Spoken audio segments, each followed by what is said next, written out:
Le théorème de comparaison vous permet de prévoir la limite d'une suite en utilisant celle d'une autre. Si à partir d'un certain rond n0, tous les termes d'une suite Vn sont supérieurs à ceux d'une suite Un, quel que soit l'entier naturel n, et en plus, la suite Un tend vers plus l'infini, alors la suite Vn tend aussi vers plus l'infini.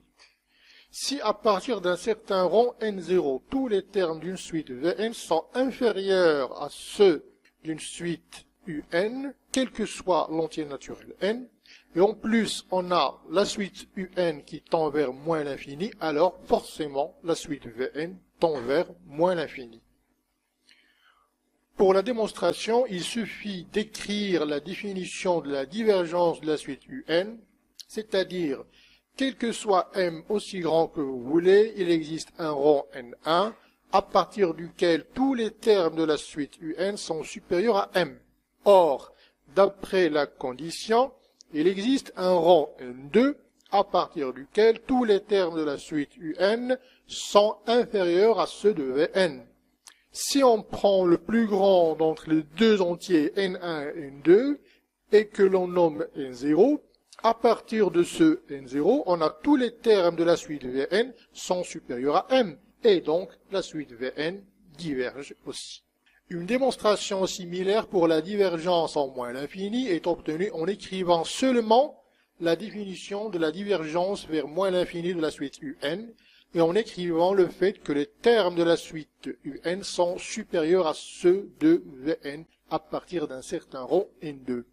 Et on prend le minimum au lieu du max entre les deux rangs n1 et n2. Le théorème des gendarmes permet de trouver la limite d'une suite encadrée par deux suites à partir d'un certain rang et converge vers la même limite. Si à partir de n0, les termes Un sont compris entre ceux de Vn et de Wn, et si les deux suites Vn et Wn convergent vers la même limite L, alors Un converge vers cette même limite L. La démonstration se fait en 4 étapes. Premièrement, écrivant le fait que la suite Vn converge vers L. Donc, à partir d'un certain rond N1, tous les termes de Vn sont dans l'intervalle L moins epsilon, L plus epsilon, et bien sûr, quel que soit epsilon aussi petit que vous voulez. Deuxièmement, on écrit le fait que Un est supérieur à la quantité L moins epsilon à partir du rond N1, puisque Un est supérieur à Vn. La troisième étape est d'écrire le fait que Wn converge vers L. Donc, prenons un rond N2, on a tous les termes de Wn sont dans l'intervalle L moins epsilon et L plus epsilon. La quatrième étape consiste à écrire que Un est inférieur à la quantité L plus epsilon, quel que soit n supérieur à n2. Et si on prend le max entre n1 et n2, on a Un est comprise entre L moins epsilon et L plus epsilon, et donc Un converge vers la limite L. On dit que la suite Un est majorée lorsqu'il existe un réel grand M, tel que pour tout entier naturel n, on a Un inférieur ou égal à m. Le nombre m est appelé un majoron de la suite Un. Un majoron car, bien sûr, tous les réels supérieurs à m sont aussi majorons de la même suite Un. On dit que la suite Un est minorée lorsqu'il existe un réel petit m, tel que pour tout entier naturel n, on a Un supérieur ou égal à petit m. Le nombre m est appelé minoron de la suite. Théorème. Si U est une suite croissante et majorée, alors elle est convergente.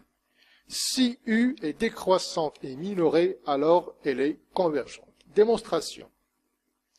Afin de se lancer dans la démonstration de ce théorème, voici un théorème qu'on va utiliser lors de cette démonstration, qui dit « Toute partie de R non vide est majorée admet une borne supérieure. et toute partie de R non vide et minorée admet une borne inférieure. Notre suite UN est majorée et donc admet une borne supérieure, soit L, cette borne. Conséquence, L est le plus petit des majorons de UN. Vous prenez un epsilon, aussi petit que vous voulez, L moins epsilon n'est pas un majoron. Donc on peut écrire, il existe un rang N0 tel que UN0, le terme de la suite UN0, est compris entre L moins epsilon et L. Mais UN est croissante, donc tous les termes UN avec N supérieur à N0 sont aussi dans cet intervalle, et donc, à partir de ce N0, quel que soit epsilon aussi petit que vous voulez, UN est comprise entre L moins epsilon et L. Donc, la suite UN converge vers la limite L. Corollaire. Toute suite convergente et bornée. Je rappelle qu'un corollaire est en fait un théorème conséquence d'un autre théorème. Démontrons ce corollaire. La suite UN converge donc à partir d'un rond N0. On a tous les termes de la suite sans bornés par L moins epsilon et L plus epsilon. Les autres termes de la suite, c'est-à-dire de N0 jusqu'à N indice 0, N0 moins 1, forment un ensemble fini de R. Et donc, cet ensemble est borné de N égale 0 jusqu'à N0 moins 1. Donc cet ensemble est borné.